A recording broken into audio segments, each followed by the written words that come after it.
Saya nggak akan mengulang ya, yang minggu yang lalu nggak akan juga bikin resume. Jadi kalau ada yang melompat, terkesan melompat buat teman-teman yang baru ikut, bisa ditanyakan aja.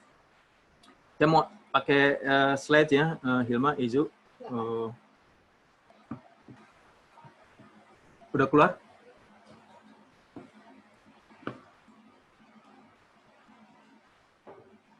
Oke. Ini udah keluar ya? Ya. Jadi minggu kemarin kita udah bahas kerangka teori secara umum, bagaimana perspektif Marxis melihat fenomena rente.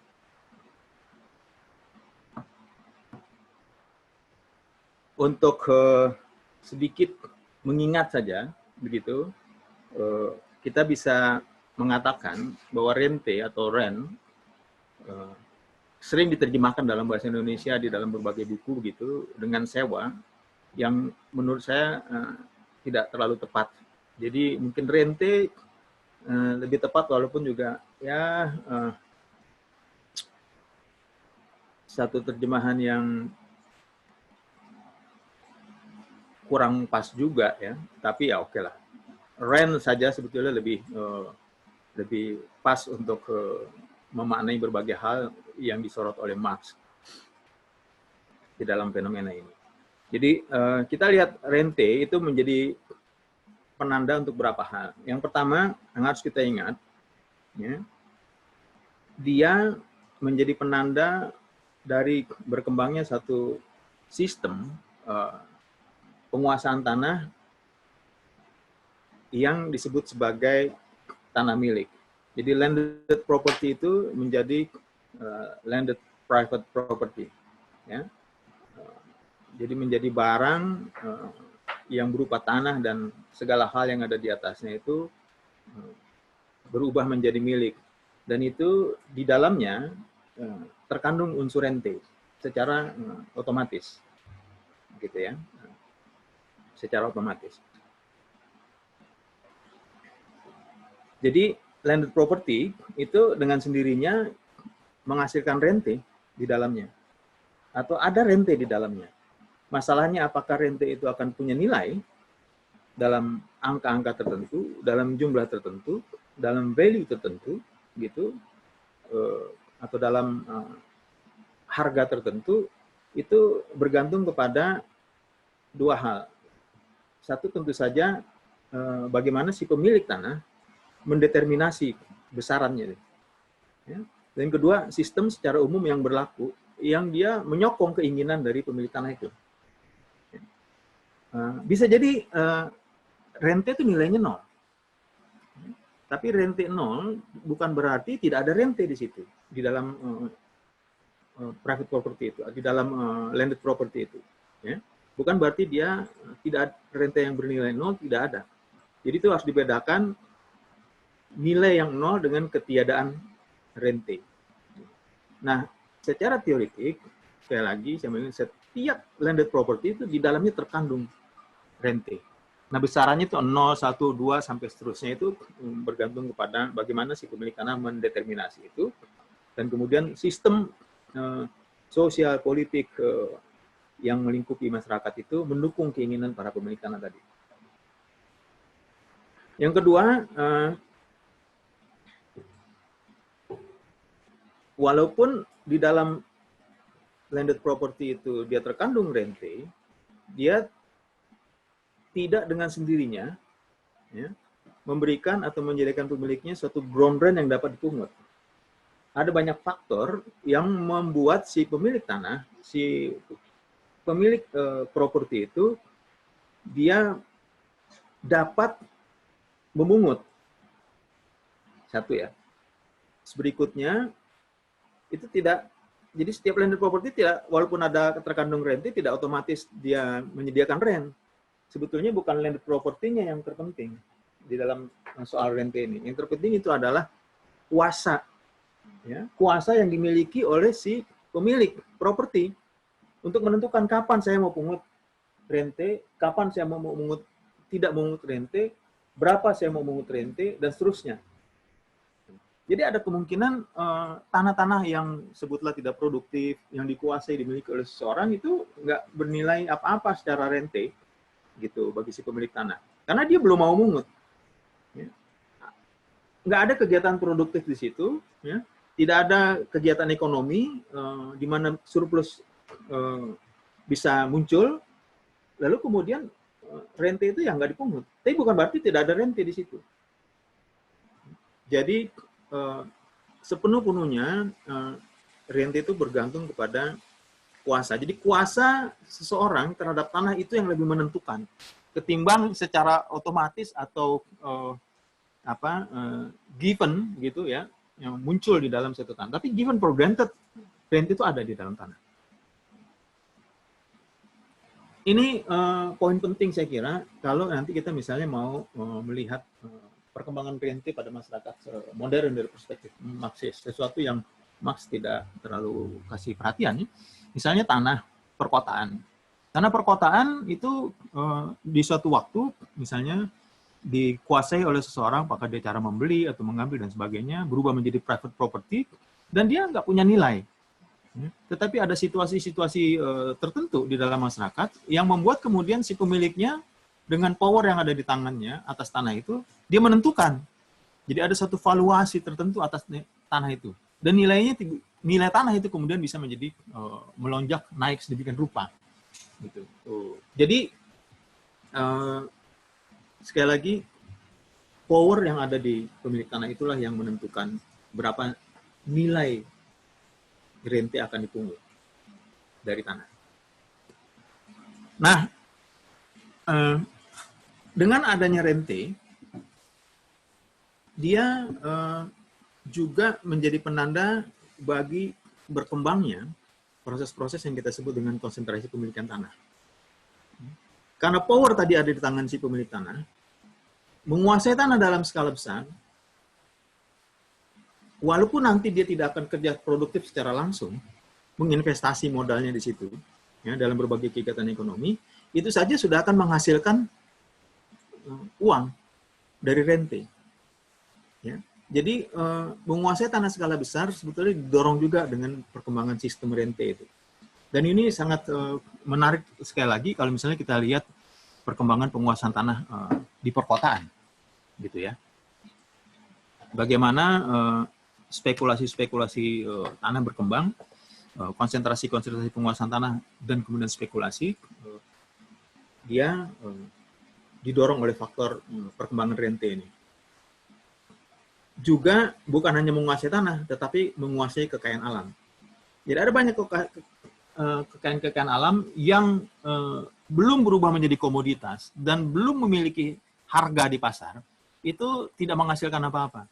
Tapi kalau nanti ada perkembangan pasar, gitu, maka orang yang menguasai tanah atau landed property, di mana di dalamnya ada kekayaan alam, sumber daya alam yang sangat kaya, itu bisa tiba-tiba melonjak ininya. Karena apa? Karena rente.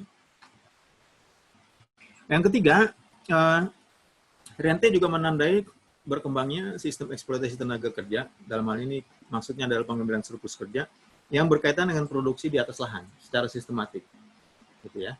Kemarin kita sudah diskusikan bagaimana bagi hasil, misalnya sebagai contoh, sistem bagi hasil itu memberi bagian terbesar dari surplus value yang dihasilkan dari kegiatan produksi atas tanah kepada si pemilik tanah, tanpa dia harus bekerja apapun. Ya. Bahkan nyaris 100% dari surplus value yang bisa dihasilkan oleh pekerja di atas tanah itu, oleh growers di situ, ya, oleh peasants, oleh small growers atau apapun namanya dia, yang intinya adalah mengerjakan tanah itu pindah.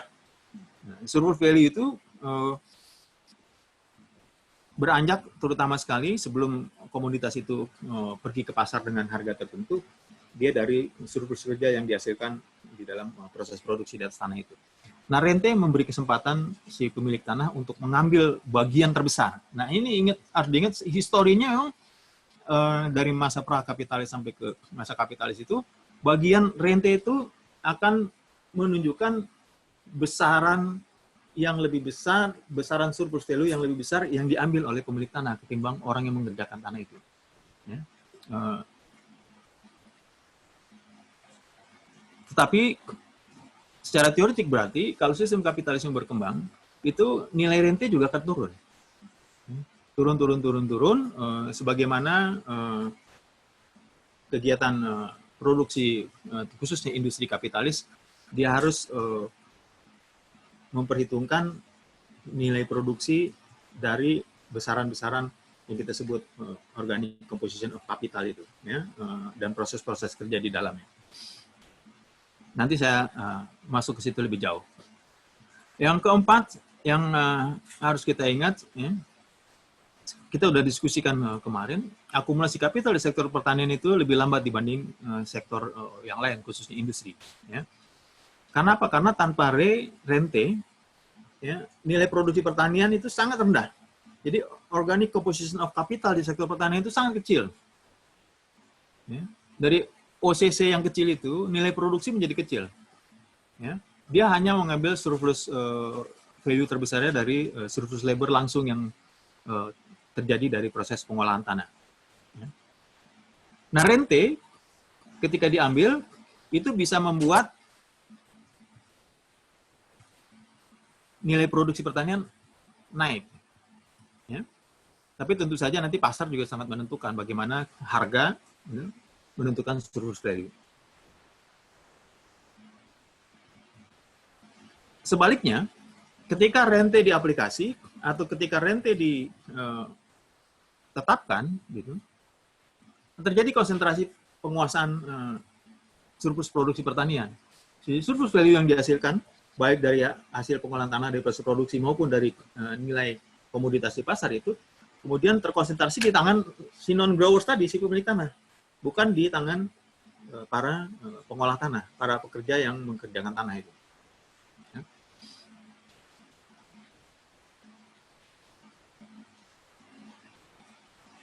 Nah, tadi saya sudah sebut sedikit, jadi perkembangan pertanian kapitalis dan industri pertanian kapitalis itu akan mengurangi secara signifikan, bahkan mungkin dalam tanda kutip melenyapkan rente itu. Ya. Kenapa? Karena pada corak produksi kapitalis yang sepenuhnya atau suatu kegiatan produksi yang dijalankan dengan logika kapitalisme sepenuhnya, itu tanah berubah dia menjadi komoditas. Berubah menjadi komoditas, ya, dan perubahan itu menandai perubahan dari sekedar landed property menjadi private property, dan ketika digunakan di dalam proses produksi, ya, dia menjadi faktor produksi aja, ya, menjadi faktor produksi, menjadi bagian dari means of production, ya, menjadi faktor produksi yang bisa dikalkulasi, ya, menjadi barang modal, dan dia tentu mempengaruhi nilai dari organic composition of capital. Ya. Yang tadinya misalnya tanah itu gratisan, ya, nol nilainya di dalam OCC, ketika dia menjadi faktor produksi, menjadi barang modal, itu diperlukan uang untuk mengkonversi itu. Nah, uang itu masuk menjadi penambah nilai dari organic composition of capital. Misalnya, kalau orang mau mengerjakan satu perkebunan, dia tentunya harus membeli tanah itu dulu. Jadi kapitalis yang ingin mengerjakan pertanian kapitalis, secara kapitalis, dia harus membeli tanah itu. Kalau tidak, dia harus bagi hasil. Dia harus share surplus value yang besar kepada pemilik tanah. Dan itu bukan sesuatu yang diperlukan di dalam perkembangan kapitalisme, di dalam proses akumulasi. Karena itu dia harus beli dulu. Nah, ketika dia beli kan berarti dia ada investasi. Ada konversi uang yang dia miliki menjadi tanah sebagai bagian dari kapital di dalam proses produksi itu. Nah, itu masuk ke dalam penilaian nilai produksi. Jadi OCC naik. Implikasinya harga pasti akan naik. Ya, nilai produksi naik dan komoditas itu ketika masuk ke pasar akan tinggi harganya. Sementara kita tahu kompetisi antar sektor atau kompetisi di sektor pertanian itu sendiri itu begitu tinggi. Sehingga kalau harga barang-barang pertanian naik, itu akan terjadi situasi yang bisa mengarah kepada krisis di dalam sistem kapitalisme ini. Jadi, logika pertanian kapitalisme dengan cara begini, dia biar sampai kapanpun di dalam perkembangannya, ya, itu menciptakan kontradiksi di dalam pertemuan kapitalisme.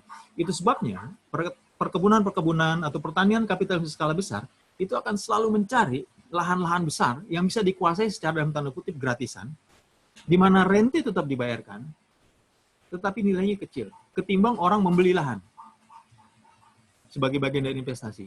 Dan itu bisa kita lihat dengan gamblang, misalnya bagaimana pertanian-pertanian skala besar bergerak gitu, dari sentra-sentra pertumbuhan kapitalisme ke daerah-daerah lain yang masih menyediakan tanah luas dengan murah, dengan gampang didapat.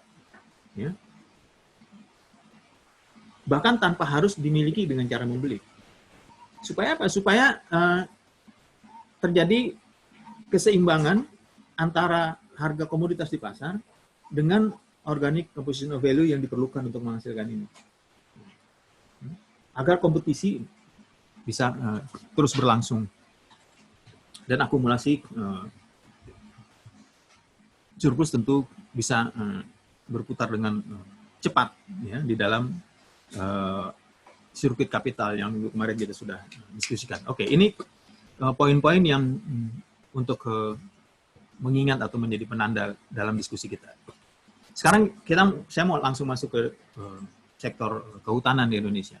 Jadi kita mulai saja dulu dari bahasan klasik kalau kita ngomong soal kawasan hutan, ketentuan-ketentuan legal tentang kepemilikan, penguasaan, penggunaan, dan pemanfaatan kawasan hutan yang ada di Indonesia ya. Jadi kita harus berangkat dari pasal 33 ayat 3 yang menyebutkan bahwa tanah, air, udara, dan kekayaan alam yang ada di dalamnya adalah milik bangsa yang dikuasai oleh negara untuk dipergunakan sebesar kemakmuran rakyat. Dan itu menjadi base ya, dasar hukum dari penentuan kepemilikan atas lahan hutan. Ya. Jadi hutan-hutan yang kemudian nanti kita kenal dengan nama hutan negara, itu siapa pemiliknya ya? Seluruh bangsa Indonesia. Negara hanya berfungsi sebagai satu badan hukum yang diberi kewenangan untuk mengatur berbagai hal atas barang milik itu. Ya. Jadi kalau tadi dikatakan di atas tanah otomatis terkandung rente harusnya perginya ke pemilik. Ya. Porsi terbesar harus kembali kepada pemilik. Yang dalam hal ini adalah bangsa Indonesia. Satu konsepsi yang juga absurd. Si A, si B, si C-nya. Gitu kan? Ya bangsa kan bukan si Ijuk, bukan si Safik, bukan si kita. Ketiga orang ini adalah bagian dari bangsa ini, tetapi dia adalah pemilik yang abstrak dari kawasan hutan ini. Menurut ketentuan konstitusi. Tetapi karena ini konstitusi, maka sistem apapun yang bekerja harus mengikuti atau paling tidak paralel dengan konsepsi konstitusi ini. Ya. Kalau tidak tentu dia akan bisa dikatakan sebagai inkonstitusional. Nah kemudian kita lihat ada beberapa pengklasifikasian hutan di Indonesia berdasarkan pasal 5 Undang-Undang 41 Undang-Undang Kehutanan tahun 99 yang udah diubah dengan Undang-Undang 19/2004 karena ada perubahan melalui peraturan pemerintah pengganti Undang-Undang Nomor 1 Tahun 2004 yang memberi izin kepada pertambangan-pertambangan skala besar untuk beroperasi di hutan konservasi. Ya. Dan yang kemudian terbaru itu adalah keputusan Mahkamah Konstitusi Nomor 35 ya, tahun 2012 yang memisahkan hutan adat dari hutan negara. Jadi sebelumnya di dalam undang-undang ini adalah disebut hutan negara dan hutan hak saja. Ya, tetapi kemudian dengan Mahkamah Konstitusi, saya nggak bahas bagaimana dan apa isinya, tapi intinya Mahkamah Konstitusi mengatakan ada hutan yang menjadi milik masyarakat hukum adat. Ya, menjadi milik masyarakat hukum, dan dia bukan hutan negara, juga bukan hutan hak. Nah, hutan hak itu adalah hutan milik-milik pribadi. Ya. Hutan yang dimiliki secara pribadi. Apakah dia ada di dalam kawasan hutan yang kita kenal sebagai kawasan hutan atau di luar, tapi bentuknya adalah hutan. Jadi ada 3 jenis atau 3 kategori hutan yang kalau kita mau lihat di Indonesia, hutan negara, hutan hak, dan hutan adat. Dan jelas itu seperti si pemilik-pemiliknya kan. Ya. Hutan negara pemiliknya adalah bangsa Indonesia, yang pengelolaannya, penguasaannya dan sebagainya memberikan kewenangannya kepada negara. Dalam hal ini negara kemudian diwakili oleh pemerintah. Istilah pemerintah itu sendiri istilah yang juga bisa diperdebatkan secara hukum. Tapi sekali lagi saya nggak akan masuk juga ke situ. Ya, hutan hak itu pemiliknya jelas, perorangan, dan hutan adat pemiliknya siapa? Masyarakat hukum adat. Siapa masyarakat hukum adat? Masyarakat hukum adat kemudian harus ditentukan oleh peraturan daerah setempat. Si kelompok A, komunitas A, B, C, D itu bisa disebut sebagai masyarakat hukum adat yang memiliki hutan adat berdasarkan peraturan daerah setempat. Lalu kita bisa lihat pasal berikutnya di dalam Undang-Undang 41, ya, pasal 4, ayat pertama itu turunan langsung dari pasal 33 Undang-Undang Dasar. Nah, soal kewenangan itu, yang tadi saya katakan, kewenangan diberikan kepada negara untuk mengatur, mengurus segala hal yang berkaitan dengan hutan, kawasan dan hasil hutan. Nah, kewenangannya diberikan kepada negara, lalu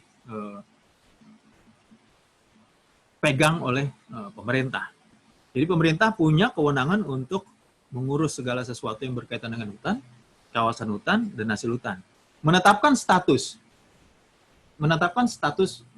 kawasan hutan itu, apakah dia menjadi kawasan hutan produksi, kawasan hutan konservasi, kawasan hutan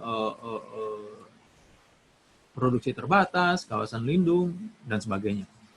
Juga untuk mengatur dan menetapkan hubungan hukum antara orang dengan hutan, serta mengatur perbuatan hukum mengenai kehutanan. Itu kewenangannya ada di pemerintah, berdasarkan undang-undang ini. Jadi, kalau lihat undang-undang ini, pemerintah atau bahkan negara, dia bukan pemilik dari tanah-tanah hutan. Ya. Sekali lagi, bukan pemilik. Hanya satu badan hukum yang diberi kewenangan, diberi kuasa untuk mengatur atas nama pemilik, yaitu bangsa Indonesia. Dan ini perdebatan panjang juga, apakah ini versi lain dari prinsip berlangsungnya prinsip domain perklaring, seperti ditulis oleh siapa namanya, Brand Scott, ya, si Dan itu yang dari Belanda kemarin di Kompas seminggu yang lalu, atau dia bentuk yang lain, ya, para ahli hukum mengatakan di Indonesia sebagian mengatakan no, ini bukan bekerjanya domain perklaring, ini satu prinsip yang berbeda, ya. Tetapi saya sekali lagi juga nggak akan masuk ke dalam perdebatan itu. Tapi ini poin yang penting harus kita ingat. Nah, di bagian ketiga dari Undang-Undang 41, ya, di pasal 23 sampai 29, kemudian diatur di situ soal pemanfaatan hutan dan penggunaan kawasan hutan. Jadi kalau kita lihat dari 3 kategori kepemilikan hutan, itu ada hutan adat yang sangat kecil, ya, sekarang jumlahnya nggak sampai 33.000 hektar saja. Lalu ada hutan hak yang cukup besar, sekitar 7 sampai 8 juta hektar. Lalu ada hutan negara yang sangat besar, sekitar 122 sampai 125 juta hektar.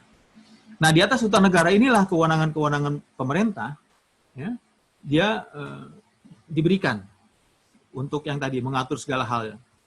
Nah, jadi misalnya yang terutama bisa kita lihat, pemerintah akan mengeluarkan sejumlah izin usaha. Izin usaha yang diberikan kepada sejumlah unit-unit produksi kehutanan kapitalis. Kenapa saya sebut unit produksi kehutanan kapitalis, bukan unit produksi kehutanan yang lain? Karena Undang-Undang 41 perbaruan dari Undang-Undang 5 tahun 67 itu muncul setelah Orde Baru berkuasa.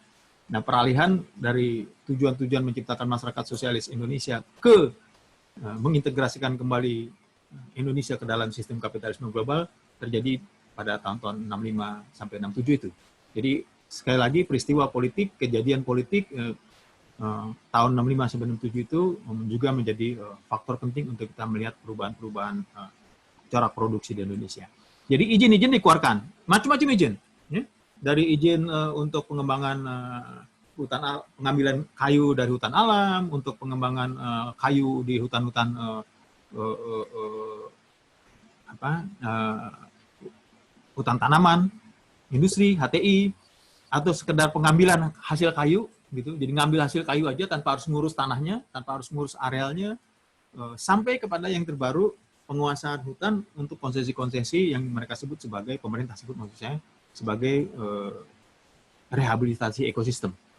Yang setelah kalau kita periksa-periksa, itu sebagian besar di dalamnya sebetulnya adalah untuk perdagangan karbon. Ya. Untuk perdagangan karbon. Sampai juga kepada unit-unit produksi yang mengelola jasa lingkungan dari kawasan hutan itu, apakah untuk tujuan pariwisata atau untuk pemanfaatan sumber-sumber daya resources atau kekayaan alam yang ada di dalam kawasan hutan itu. Apakah dia misalnya sumber daya airnya maupun airnya untuk PLTA misalnya, gitu ya. Jadi everything unit usaha yang bekerja di dalam kawasan kehutanan yang tadi penguasanya ada di tangan pemerintah. Dikeluarkan izin usahanya dan mereka tentu saja akan melakukan eksploitasi, eksploitasi atas kekayaan alam dan hasil hutan. Nah, karena ada izin usaha ini, maka ada rente yang ditarik, yang diambil. Diambil oleh siapa? Oleh pemerintah.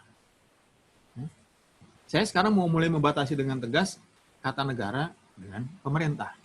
Ini diambil oleh pemerintah. Ya. Dalam aturan keuangan yang terbaru, ya, ada breakdown-nya dan tidak digunakan istilah rente tentu saja.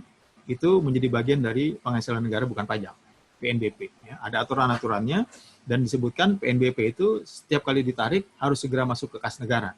Ke kas negara nanti dikelola oleh Menteri Keuangan, dia untuk digunakan dalam tanda kutip sebesar kemakmuran rakyat tadi. Ya.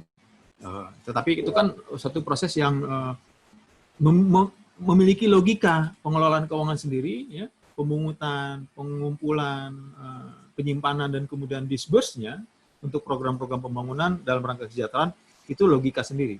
Yang kalau kita lihat juga distorsi menuju kepada kemakmuran dan kesejahteraan rakyat itu besar sekali. Ya.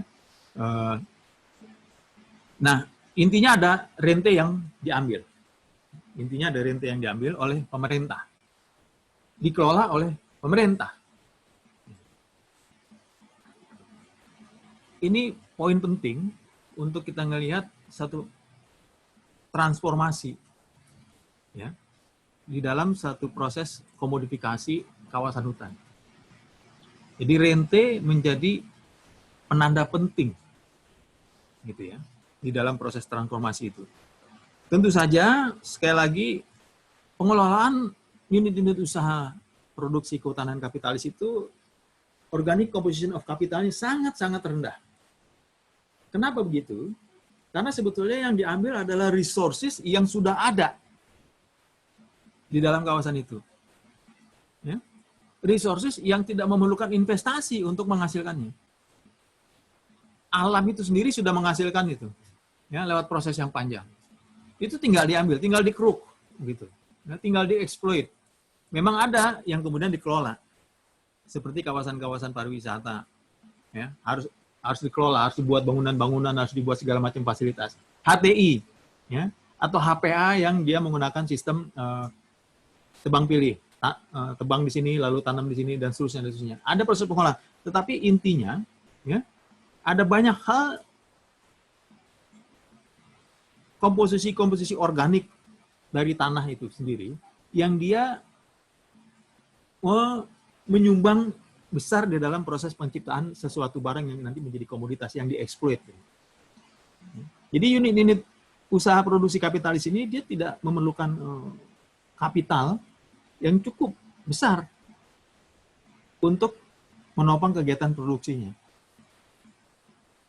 Logikanya, kalau pakai logika yang pertama tadi, rentenya harus gede. Karena apa? Karena nilai komoditas kehutanannya juga tinggi. Kalau kita ingat pakai penjelasan tentang differential rent nomor 1 dari Marx tempo hari dan differential rent nomor 2, harusnya besar. Ya. Gitu. Tapi ntar kita lihat situasinya sangat terbalik. faktanya. Nah, tetapi Marx juga mengingatkan ini ciri-ciri pokok dari rente yang berkembang pada eksploitasi kekayaan alam. Jadi bisa jadi dia nol.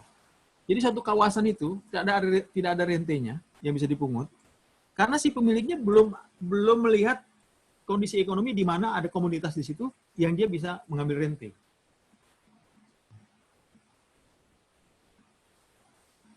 Ya.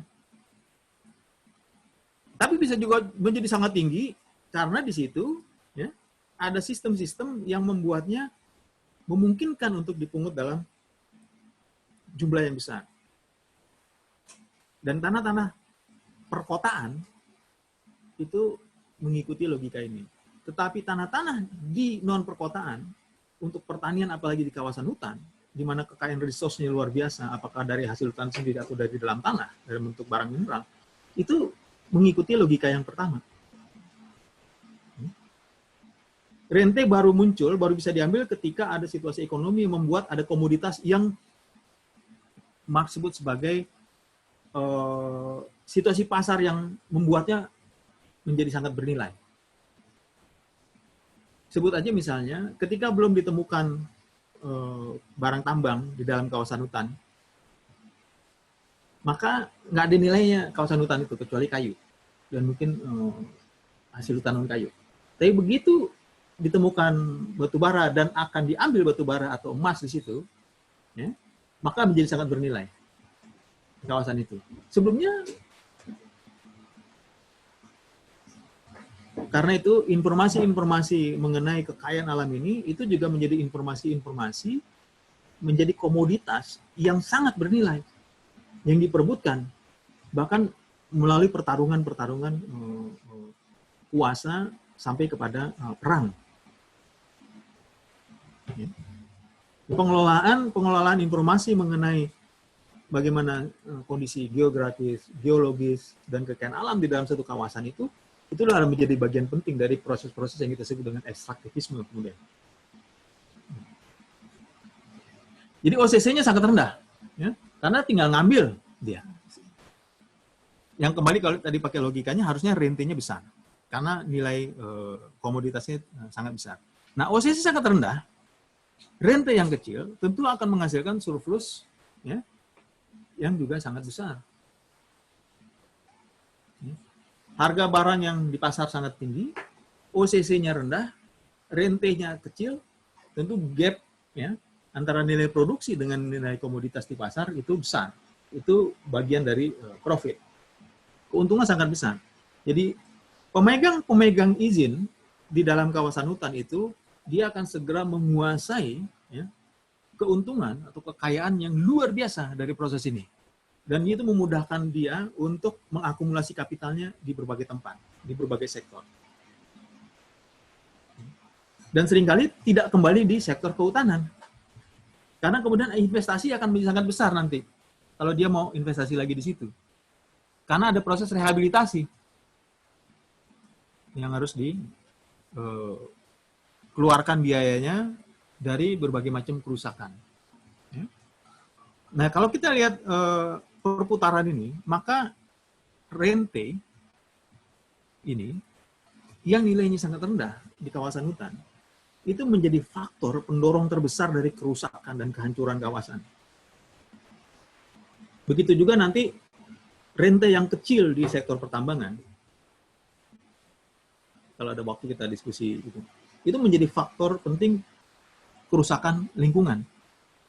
Ya, kerusakan lingkungan yang jadi concern-nya Iju, gitu. Sekaligus dia menjadi faktor penting yang turut mendorong proses eksklusi, penyingkiran masyarakat, dan sebagainya. Jadi bukan sekedar sistem-sistem legal ini yang mendeterminasi proses-proses eksklusi dan penyingkiran masyarakat, tetapi komplikasi-komplikasi dari proses-proses produksi. Ketika nggak ada produksi, nggak ada nilai komoditas yang bisa diambil dari satu kawasan, relatif aman, tenang kehidupan di situ. Walaupun tanah itu statusnya sama, hutan negara yang dikuasai oleh negara. Tetapi kenapa di sini terjadi penggusuran, terjadi penyingkiran, di sini enggak? Karena belum ada komoditas yang akan diproduksi. Nah itu kemudian kita bisa melihat kenapa eksklusi penggusuran terjadi di satu tempat, tidak terjadi di tempat lain.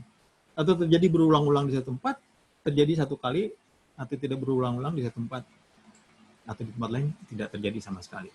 Jadi lebih pada proses produksi yang berlangsung di kawasan itu. Oke ya, lanjut. Nggak ada pertanyaan dari sini? Dari teman-teman di sini?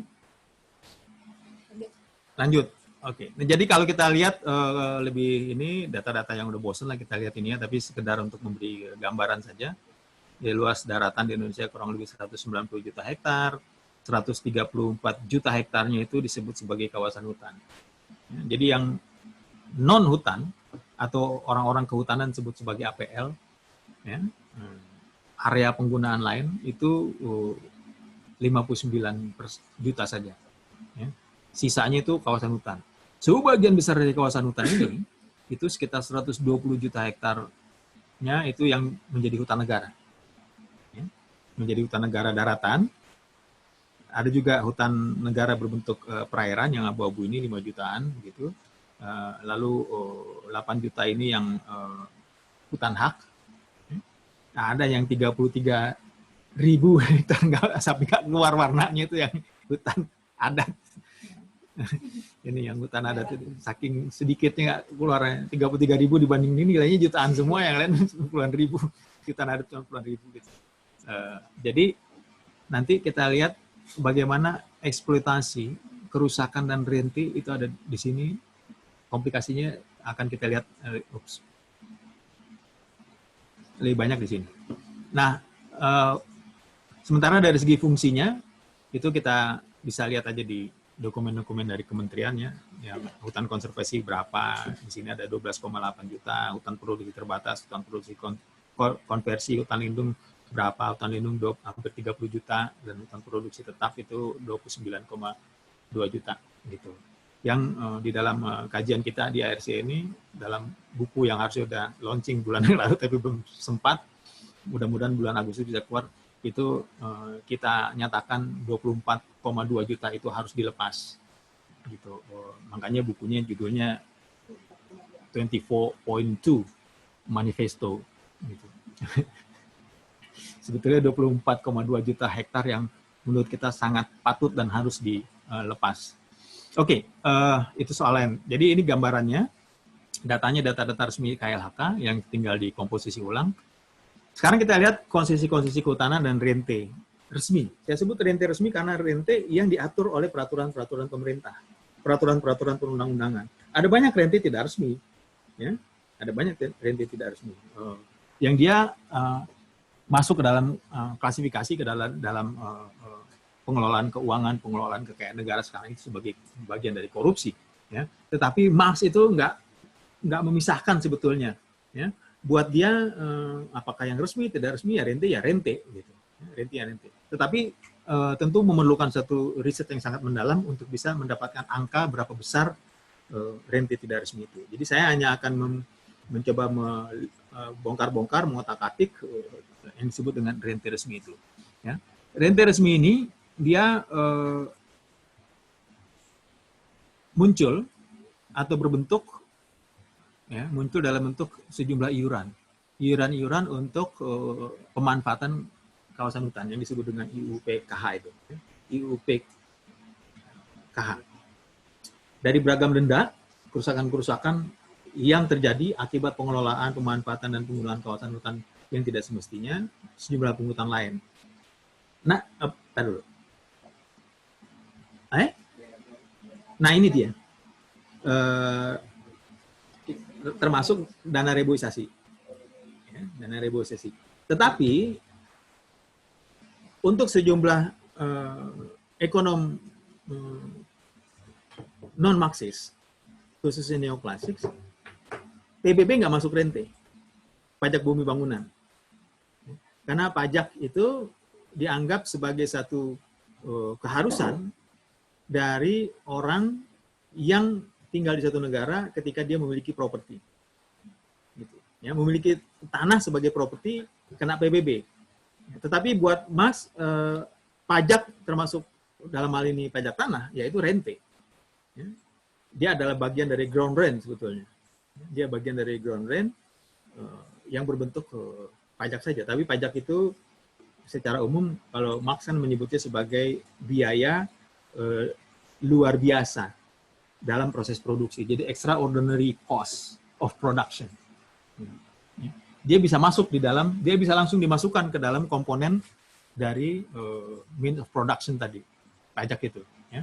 Yang tentu saja mempengaruhi organic composition of capital. Gimana Jul? Jul?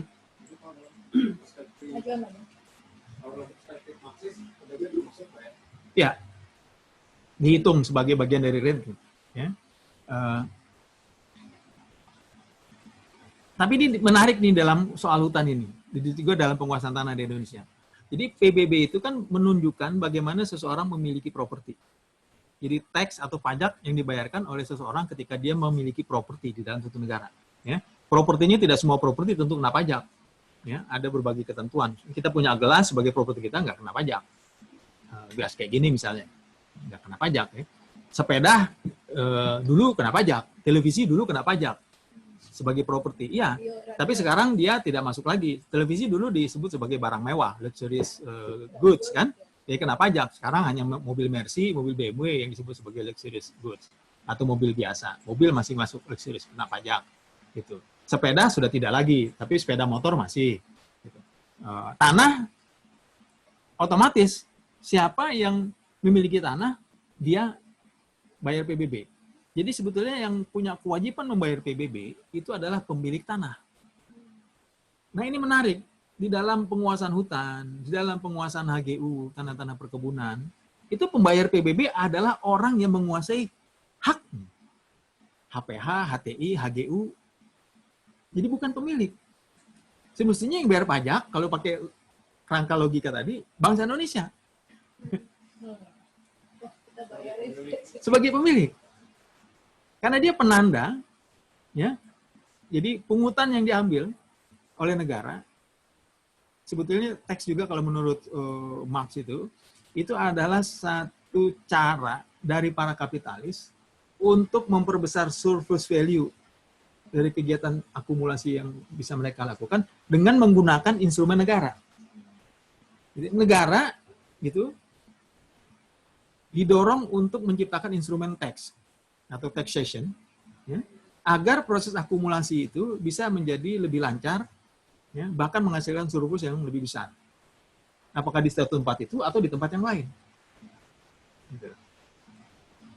Jadi, gimana? Iya. Misalnya saja, teks itu digunakan untuk memelihara kondisi subsistensi tenaga kerja. Digunakan untuk memperbesar nilai dari tenaga kerja. Digunakan untuk perbaikan infrastruktur kehidupan orang-orang yang dia akan menjadi tenaga kerja. Dan susah. Termasuk nanti potongan-potongan harga dan sebagainya. Jadi teks itu nggak akan tetap, dia akan turun naik. Berdasarkan siapa? Bukan berdasarkan logika pengelolaan negara sebetulnya. Tapi berdasarkan logika akumulasi dari kepentingan para kapitalis. Makanya kita sekarang jadi bisa memahami misalnya para kapitalis yang berkompetisi sangat keras pada hari ini, itu di dalam perspektif liberal menginginkan teks itu rendah, khususnya untuk barang-barang masuk melalui perdagangan bebas. Gitu. Tetapi negara yang proteksionis akan pasang teks tinggi. Untuk apa? Untuk melindungi para kapitalis di dalam negara itu dari gempuran kapitalis luar dalam proses kompetisi. Jadi sebetulnya bukan satu instrumen menurut Marx ya untuk kesejahteraan teks itu. Dia satu instrumen yang ya di set up sedemikian rupa oleh para kapitalis sendiri untuk gitu memudahkan proses akumulasi kapital yang mereka lakukan di dalam sirkuit-sirkuit yang mereka ciptakan, begitu menggunakan instrumen negara. gitu. Ya. Oke, jadi kalau dalam perhitungan rente yang non Marxis, PBB dikeluarin.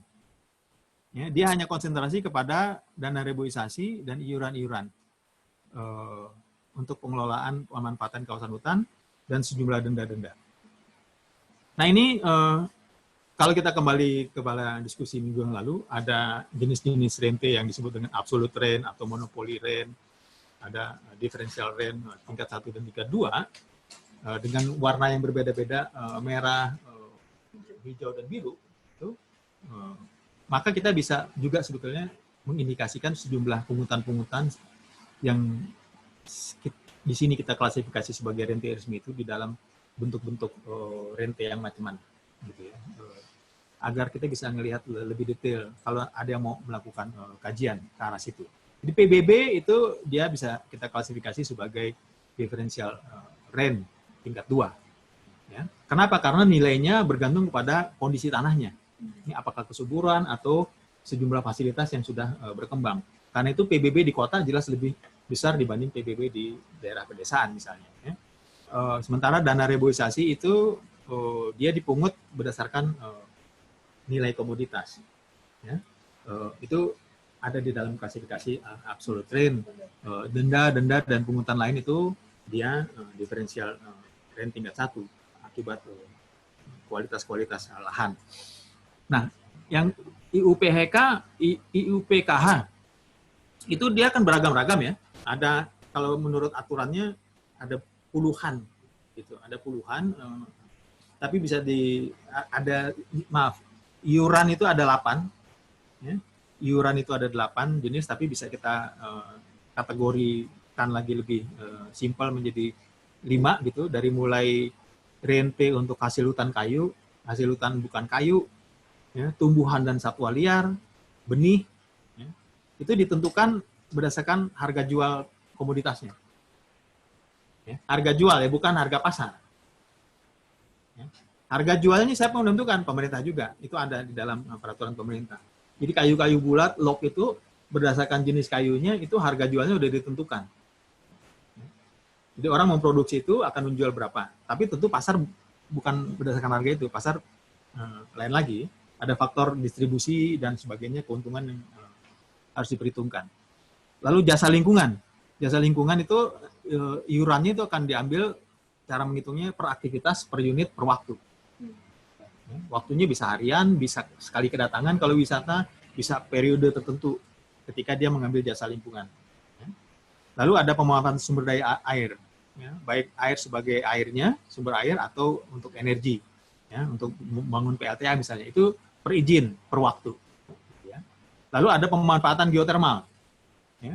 Belakangan karena geotermal menjadi satu resource yang sangat bernilai untuk menghasilkan listrik, tetapi sampai hari ini belum ada aturannya. Belum dibuat aturan untuk pemungutan rente dari geotermal. Ya, jadi masih relatif dalam tanda kutip gratisan, gitu. Nah, untuk penyerapan dan penyimpanan karbon yang masuk dalam perdagangan karbon itu sudah ditetapkan nilainya 10% dari nilai transaksi per nilai jual karbonnya, gitu, iurannya. Nah, dari 5 ini kita bisa klasifikasi tuh mana yang dia masuk menjadi absolute rent, mana yang dia masuk menjadi differential rent tingkat 2, tingkat 1 nggak ada di sini. Nah, sekarang kita lihat contoh di produksi kayu bulat.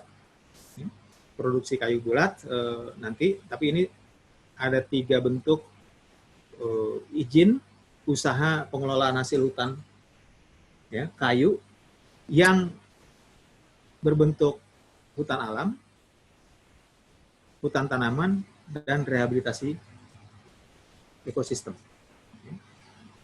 Ini produk kayunya, yang ekosistem produk kayunya belum banyak, belum banyak. Yang hijau ini jumlah unitnya, jumlah unit yang mendapatkan haknya. Tentu jumlah unit banyak akan menghasilkan kayu yang banyak juga. Oke. Ini gambaran ini bisa dilihat aja. Nah, sekarang pertanyaannya bagaimana kalau misalnya rente-rente yang dari 5 ini mau dihitung? Kita mau menghitung rumus itu kayak apa sih rumus rumus dasarnya, gitu, ya kan? Rumus dasarnya.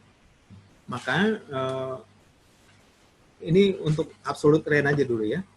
Untuk absolute rent, dia bisa dihitung dari pertama itu penentuan atau perbedaan harga pasar komoditas. Jadi harga pasar.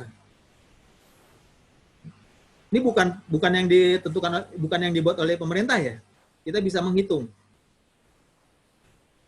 harga pasar dikurangi biaya produksi, ya, dikurangi lagi pengembalian modal. Jadi kalau pakai dikasih angka apa huruf-huruf gitu misalnya, harga pasar satu komoditas hutan itu H, lalu biaya produksi itu P, lalu pengembalian modal itu adalah M, yang itu dihitung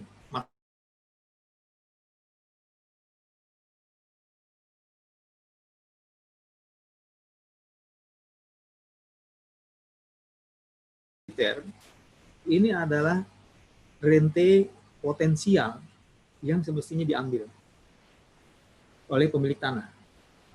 Jadi R sama dengan H dikurangi P plus M itu adalah rente potensial. Tetapi yang diambil nanti itu tidak seperti ini. Dia ditentukan lagi oleh apa yang saya sebut konstanta arbiter. Konstanta yang ditetapkan arbiter aja oleh pemerintah. Apakah sekian persen, apakah kali berapa, dan sebagainya. Ya, kalau kita baca sejumlah aturannya, seolah-olah ada hitung-hitungannya. Tetapi tetap ada poin-poin di mana prinsip-prinsip arbiter itu muncul. Kenapa ujuk-ujuk 4 kali misalnya? Kenapa harus 10%? Kayak seperti ini, penyerapan karbon, kenapa 10%?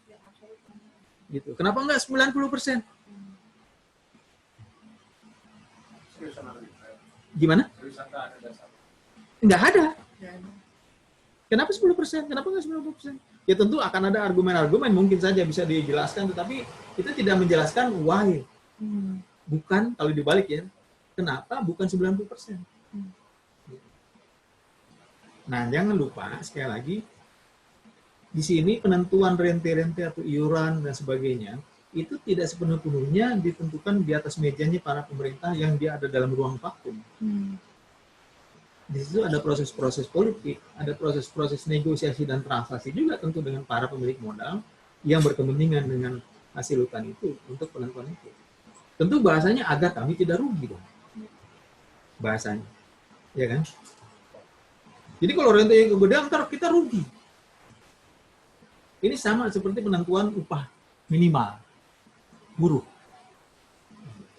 Jadi dia tidak melulu ditentukan oleh kebutuhan fisik atau keharusan daya beli dimiliki oleh satu keluarga buruh untuk hidup normal atau hidup layak atau hidup sejahtera, tapi lebih pada negosiasi-negosiasi yang berangkat dari turun naiknya angka kebutuhan ini.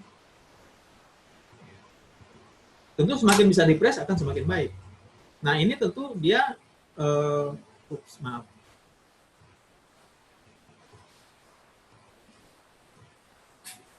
akan menentukan besaran ini menjadi kecil akhirnya. Jadi R ini menjadi kecil. Karena kalau ini hanya ini cukup besar. Bayangkan misalnya kalau harga kayu bulat 1.000 di pasar, biaya produksi kan kecil tuh. Tinggal tebang-tebang kan? Tinggal tebang-tebang, relatif sebut saja misalnya 20. Lalu kemudian modal yang diperlukan untuk means of production-nya, ya, 30% dari 20, berarti sekitar 7, relatively 30. 1.000 dikurang 30. Jadi 997. 970. Itu potensial rent yang harusnya pindah ke pemilik tanah. Tapi ntar kita lihat angkanya. Kalau begitu para pengusaha kan bilang, enggak dong, kita ngapain gitu berproduksi di situ. Tapi faktanya kayu dan yang alam yang ada di dalam hutan itu adalah resource yang sangat penting untuk proses akumulasi kapital untuk industri yang lain yang harus diambil. Perannya kecil gitu ya Kang. Gimana? Meskipun perannya kecil, tapi karena skala luas. Justru harus diambil, upayakan agar dia perannya kecil. Diambil oleh siapa? Bukan oleh negara, bukan oleh pemilik, oleh si pemilik kapital yang juga dia ingin menginvestasi uangnya, memutar sirkuit kapital di dalam kawasan hutan. Sehingga dia bukan hanya komoditas yang diperlukan untuk proses produksi lain sebagai raw material, tapi dia sebagai komoditas sendiri sini menghasilkan sirkuit yang sangat besar putarannya itu. Ya. Nah, kita lihat nilai-nilainya nih. Ini nggak ada yang nanya nih. Dari teman-teman, mungkin ada yang mau bertanya dulu. Yang online mau. Yang online. Saya kalau nengok kemana sih kameranya di sini? Ada yang mau bertanya dulu? Ada yang mau bertanya nggak? Nggak ada. Di chat ada nggak? Nggak ada. Ya. Kalau yang tadi tanggapan penghasilan negara yang bukan pajak itu terus kayak gimana Kang kalau dalam skema rente? Maksudnya? Maksudnya skenario yang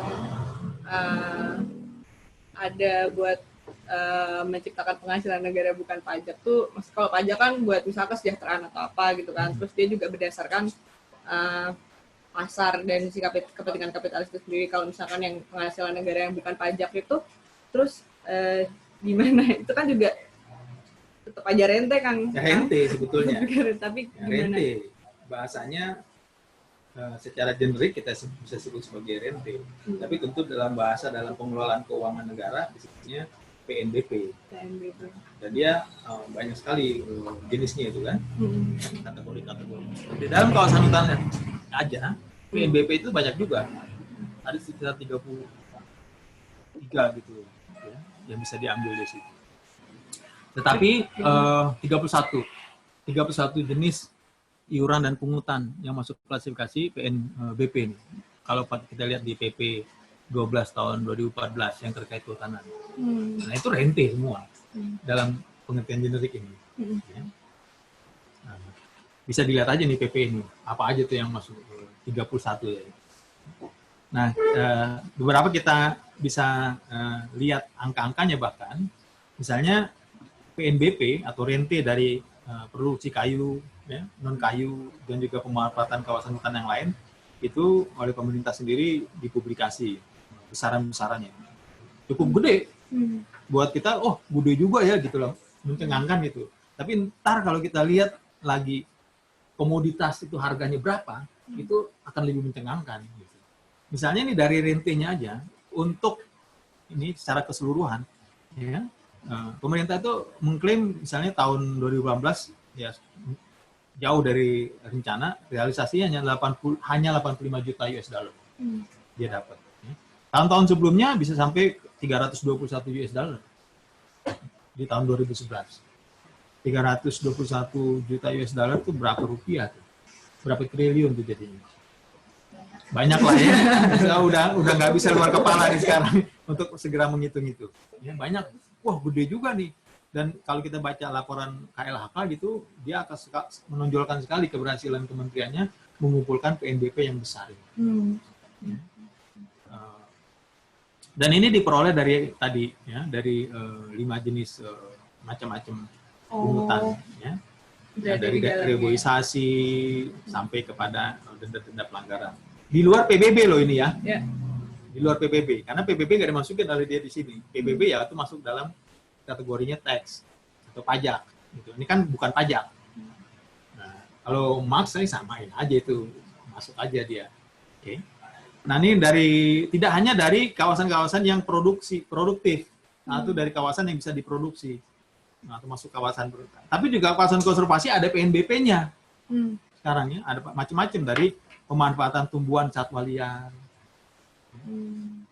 pungutan pariwisata alam, pungutan pemuatan air, energi air, geotermal dan sebagainya. Itu yang ada di dalam kawasan konservasi juga ada PNBP-nya. Dan kalau kita lihat angkanya, PNBP dari pemanfaatan tumbuhan dan satwa liar juga cukup gede, naik terus gitu. Ini dari mulai pemanfaatan flora faunanya sampai kepada penjualannya. itu angkanya misalnya 2017 itu hampir mencapai 2 juta US dollar. Gitu. Dan kemudian dari wisata alam juga dia angkanya besar sekarang itu. Ini dari mulai pemungutan izin, penguasaan pariwisata, sampai iuran hasil usaha, dan iuran hasil usaha jasa pariwisata, dan seterusnya. Jadi sekarang itu almost everything di dalam kawasan itu are commodities. Atau is commodity. Gitu, ya. Yang mau mengelola itu akan segera dikenakan rente oleh pemerintah. Okay. Nah, sementara yang PNBP untuk perizinan jasa air dan energi tahun 2017 dia sebut menghasilkan angka sekian, ya, US dollar. Sementara yang panas bumi belum ada. Yang dari perdagangan karbon belum keluar angkanya, atau mungkin saya belum menemukan kemarin dalam proses searching cepat. Ini karena ini saya buat ini untuk kepentingan presentasi ini, bukan satu riset khusus ya. Jadi banyak bolong-bolongnya gitu pasti ya, yang bisa kita diskusikan, dan ini sebetulnya untuk merangsang aja kalau ada yang mau melakukan pendalaman-pendalaman nanti. Jadi ada banyak miss juga di dalam presentasi ini. Nah, kalau kita lihat lagi pengklasifikasian, pengkategorian rente dari absolute rent, differential rent 1, 2, maka kita bisa lihat kurang lebih berbagai macam pungutan itu sesuai dengan warna ini. Yang merah itu absolute rent, yang biru itu differential rent 2. Ini angka gelondongan. Sekarang saya mau fokus lebih ke soal rente dari hasil kayu bulat. Kita kecilin aja supaya bisa ngelihat angkanya. Nah, hanya dari kayu bulat, ternyata rente yang diambil itu berkisar antara 3-50%, berubah-ubah berbeda-beda tiap tahun, dari potensial rente. Ini triliun rupiah ya. Jadi misalnya pada tahun 2013 semestinya ada potensial rente yang diambil non pajak. Ini pajak dikeluarin ya. Dalam penghitungannya 8,33 triliun rupiah. Tetapi yang diambil itu hanya 2,3. Nah, konstanta arbiter tadilah yang menentukan. Gitu. Artinya ada berapa nih? Ada sekitar 72% uang di sini yang pergi bukan kepada kas negara, tapi kemana? Kepada kantong pemegang izin. Gitu. Ya. Lihat bagaimana menghitungnya. Harga kayu bulat ini sudah saya gabungin. Oke, sebentar ya. Ini bagaimana dapat tabel ini? Ini agak ruwet menghasilkannya. Kok nggak keluar?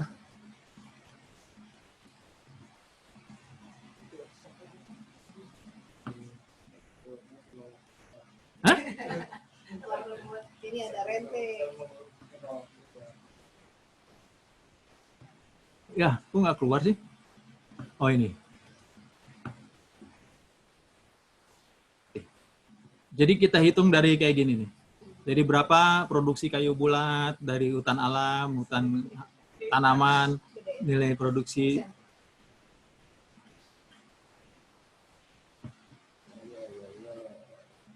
Gitu. Terus kita lihat berapa harganya. Harga ini berdasarkan harga yang ditentukan oleh pemerintah, bukan harga pasar. Jadi kalau harga pasar pasti lebih besar dari ini. Ya, di dalam rumusannya harusnya dihitung dari harga pasar. Ya, tetapi dalam kemarin itu untuk kepentingan presentasi ini yang singkat, gitu, saya belum berhasil mendapatkan angka harga pasar. Nah, ya, jadi saya menghitungnya berdasarkan harga jual, sebagaimana yang ditetapkan oleh pemerintah. Misalnya, dia kan juga ada bermacam-macam tuh jenis kayunya, udah saya bikin rata-rata. Jadi dari produksi ini kita kalikan harga yang ditetapkan oleh pemerintah, dapatlah harga jual segini. Ya, yang rumusnya disebut dengan H tadi. Lalu biaya produksi dihitung. Dari data-data statistik yang ada, tidak semua data statistik yang dikeluarkan oleh pemerintah itu menunjukkan berapa biaya produksi. Sehingga harus dibuat juga perhitungan-perhitungan berdasarkan prediksi. Yang merah itu prediksi-prediksi yang saya buat. Jadi ada banyak, ini pasti ya, kasar lah ini ya, ini rough perhitungan.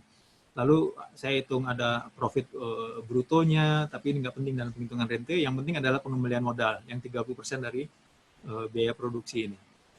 Ya, kita hitung 30% dari itu tadi. Kalau ini juga nggak terlalu penting untuk melihat profit netonya. Lalu kemudian dapatlah rente yang kalau dalam hutan itu disebut rente harga tunggul. Rente harga tunggul itu rente yang semestinya diperoleh dari nilai komoditas kayu ketika dia belum pergi ke pasar. Gitu ya. Ini dan kemudian rente yang diambil kita bisa lihat datanya ya, dari sejumlah jenis pungutan dan dana reboisasi di data statistik pemerintah sekian. Tetapi data kesini semakin dibuat sederhana sehingga kita nggak bisa melihat lagi breakdown berapa dana diambil ini, berapa diambil ini. Hanya ada pajak, dana reboisasi dan iuran usaha pemanfaatan hasil hutan atau kawasan dan denda-denda gitu. Yang denda-denda sudah saya bersihkan, saya keluarkan. Tetapi iuran itu juga dia gelondongan. Kan tadi ada berbagai macam kategori kegiatan. Ya. Data statistik yang ada, paling tidak yang ada di RC itu nggak bisa melihat breakdown. Padahal kalau kita mau melihat rente kayu bulat, kita harus iuran HPH, hutan alam, dan HPH, HTI aja. Sementara angka ini itu masih semua iuran banget. Dari mulai jasa lingkungan dan sebagainya. Jadi ini masih kegedean sebetulnya. Ya. Oke. Nah, hitung-hitungan ini yang kemudian melahirkan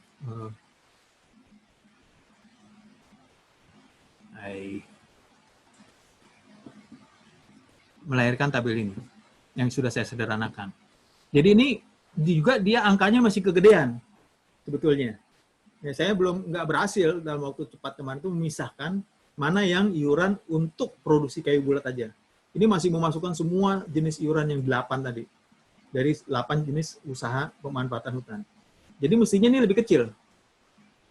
Kalau ini lebih kecil, ini pasti juga lebih kecil. Nah, itu catatan pertama. Yang kedua, tahun 2012 itu datanya nggak ada untuk HTI. Jadi ini hanya untuk hutan alam. Sementara 2018 juga hanya untuk hutan alam. Jadi menarik sekali tahun 2012 kalau dari hutan alam doang gede, 2018 kecil. Kecil banget. Nah, padahal angka ini,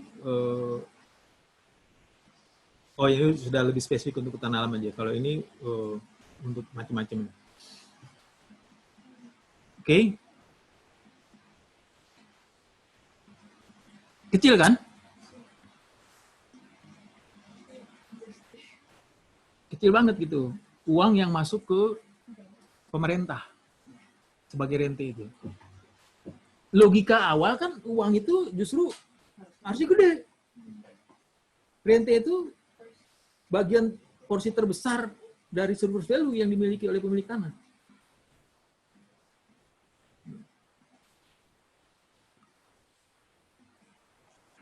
Oke, jadi sekarang kita baca lebih jauh. Kalau kita bandingkan dari waktu ke waktu khusus pada masa Orde Baru, rente kayu bulat dihitung oleh Rizal Ramli sama Mubarik Ahmad tahun 93. Dan kesini-sini saya jarang lagi ngelihat bagaimana orang menghitung atau menganalisis secara tajam gitu, menganalisis rente di industri kayu atau industri kehutanan. Tapi ingat juga Rizal Ramli sama Mubarik Ahmad tidak menggunakan perspektif Marxis untuk melihat ini ya. Rente. Dia mengatakan pada waktu itu di akhir-akhir tahun 80-an, 80-an maaf, sampai awal 90-an, itu rente yang diambil dari hasil hutan kayu bulat itu hanya sekitar 8-17% dari potensial rente. Ya, pada waktu itu. Dan pada waktu itu sistem pengelolaan keuangan negaranya masih memungkinkan 65% dari uang itu masuk ke kas khusus kementerian. Dan ini yang sebetulnya menjadi dana-dana politik. Ya, dana-dana politik yang diambil dari kantong Menteri Kehutanan. Ya, kemudian dia rente itu, ya, rente yang besarnya 8-17% yang kecil itu 35% masuk langsung ke kas negara. Ya. Bisa sedemikian rupa, 65% langsung ke kasnya menteri. Dan jadi dana operasionalnya menteri. Dan dia tidak digunakan, tidak langsung berkaitan dengan soal kehutanan. Makanya waktu itu menguasai Kementerian Kehutanan itu sama saja menguasai kantong uang besar. Walaupun kecil, kalau lihat dari nilai ininya, persentase yang harusnya diambil kecil. Tapi ini menguasai uang besar. 35% dari 17% itu gitu. Masuk ke kas negara. Sisanya masuk ke kantong yang disebut dengan kas khusus. Maksudnya? Dari RPP, dari PNS. Jatah preman. Iya, kemudian dia digunakan untuk macam-macam. Nah sekarang apakah masih boleh digunakan bahasa hukumnya? Dia nggak ada lagi sekarang ketentuan semacam begini, pembagian ke kas menteri. Semua harus segera masuk ke kas negara. Tetapi kementerian boleh meminta lagi, gitu. Ya, kalau sekarang kepada Kementerian Keuangan. Untuk PNBP yang dia setorkan, itu bisa diminta lagi untuk berbagai macam kegiatan. Nanti kalau Menteri Keuangan setuju, dikeluarin lagi. Jadi lalu lintasnya harus gitu dulu. Uang dipungut, masuk dulu kas negara nanti boleh diminta lagi, kalau setuju dikeluarin lagi. Gitu. Emang ya pas keluar itu formal. Dari renter. Iya begini. Dari Maksudnya formal. Nggak ada ketentuannya. Saya nggak menemukan teksnya, saya nggak menemukan, sekarang saya belum menemukan teksnya, tapi menurut Rizal Ramli begini, di dalam studinya dia. Ya.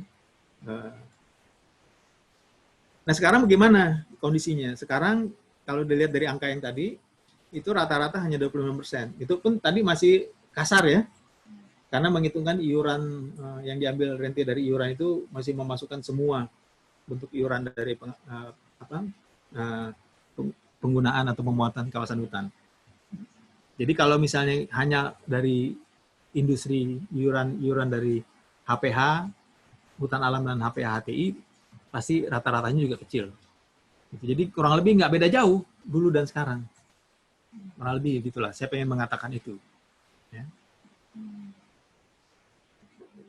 Hanya perbedaannya sekarang dia tadi nggak ada lagi yang masuk ke kas menteri yang tidak akan kena sanksi. Kalau sekarang itu kalau ada begini akan kena sanksi dalam soal pengelolaan keuangan negara. Jadi diambil, masuk dulu ke kas negara, nanti boleh diminta lagi kalau menteri setuju.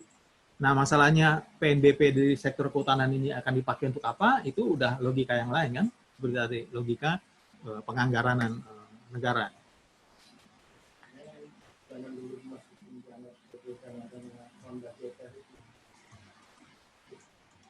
Ya, nanti dalam praktek-praktek pengeluarannya menjadi dana non-budgeter.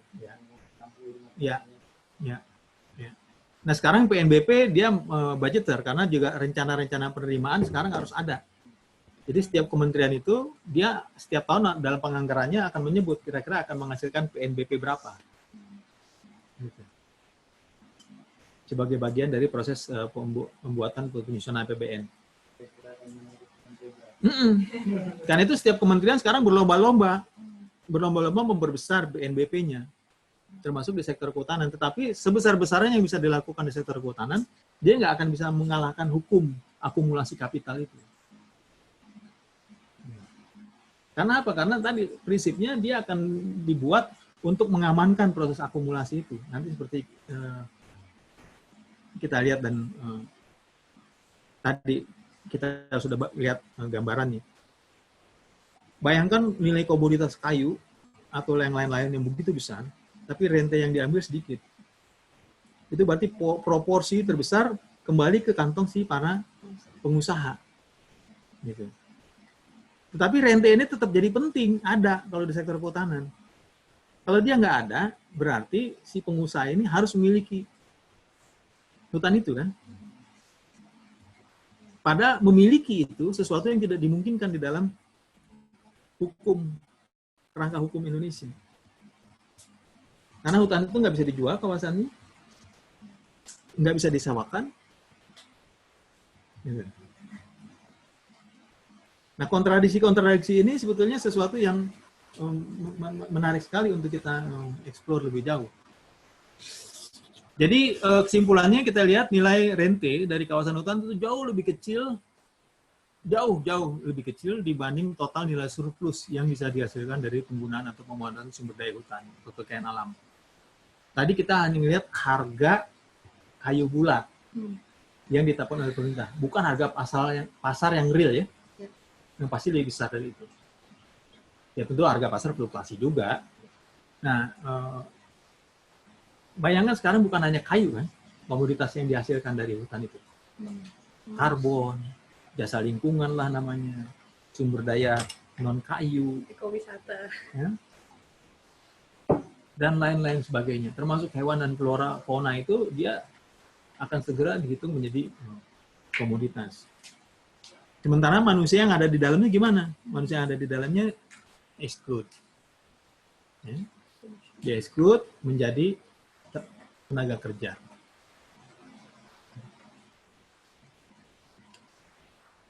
Jadi, rente yang diambil dari kawasan hutan itu dia tidak berpengaruh atau kecil pengaruhnya terhadap nilai produksi. Baik produksi alamiah, maksudnya produksi yang langsung terjadi karena proses alamiah di alam itu, maupun nilai produksi secara keseluruhan untuk menghasilkan komoditas turunannya. Kayu, begitu diambil kayu bulat, diproduksi menjadi kayu lapis, diproduksi menjadi bubuk kayu, diproduksi menjadi yang lain, atau kayu bulat dari HTI diproduksi menjadi pulp, nilainya kan lompat lagi.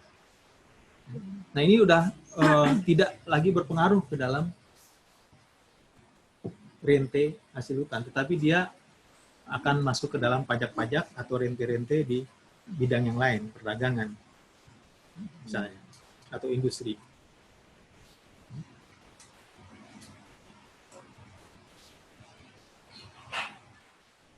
Nah, secara khusus misalnya di sini yang menghasilkan kayu saja sebagai turunan pertama, komoditas turunan langsung dari proses produksi di kawasan hutan itu, bahkan nilai rente itu sangat kecil. Jadi kembali kepada pemilik, uang yang kembali kepada pemilik dalam bentuk rente itu sangat kecil.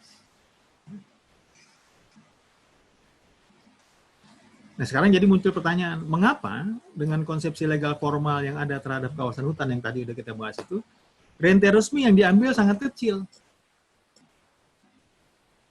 Ya gampangnya kan kita akan bilang itu kan untuk kepentingan kapital. Iya, tapi kenapa? Gitu. Karena negara dinyatakan bukan sebagai pemilik kawasan hutan.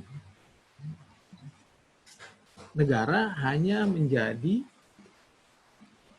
pemegang kewenangan untuk mengatur. Jadi dia tidak bisa menentukan dalam konsepsi rente yang klasik, itu besaran rente yang cukup besar bergantung pada kualitas-kualitas, berdasarkan pada nilai komoditas, yang dia bukan pemilik. Tapi semestinya bangsa Indonesia yang menentukan itu melalui proses legislasi. Tetapi proses-proses legislasi dan sebagainya, sehingga mereka sejumlah aturan tentang iuran-iuran dan rente tadi, itu mengalami distorsi yang luar biasa. Jadi dia ini jadi kebalikan, jadi logikanya terbalik dengan logika umum rente dalam pengertian Marx. Nah, selanjutnya bisa kita lihat pemerintah yang diberi kewenangan untuk mengatur dan mengurus kawasan hutan itu, dia lebih banyak kembali menyerahkan pengurusan, penggunaan dan pemanfaatan itu kepada private enterprises atau likely private enterprises yang sama itu sebetulnya BUMN atau BUMD. badan usaha namanya masih milik negara, tetapi dia modal kelolanya sebetulnya likely private enterprises. Jadi dia dikasih kewenangan oleh negara melalui konstitusi untuk mengurus hutan. Nah, pengurusannya dan pemanfaatannya diserahin lagi kepada private atau likely private. Terutama sekali untuk pemanfaatan. Nah, itu akibatnya tentu si yang terakhir itu, ya, si private dan likely private enterprises itu akan mengambil manfaat sebesar-besarnya. Bahkan kemudian mendeterminasi penentuan-penentuan besar kecil rente itu. Walaupun tentu saja pemerintah akan, kalau kita tanya begitu, dia akan mengelak, enggak, kami itu bla bla bla segala macam gitu. Tapi pertanyaannya kembali, why 10%, why not 90% gitu. Misalnya di dalam pungutan untuk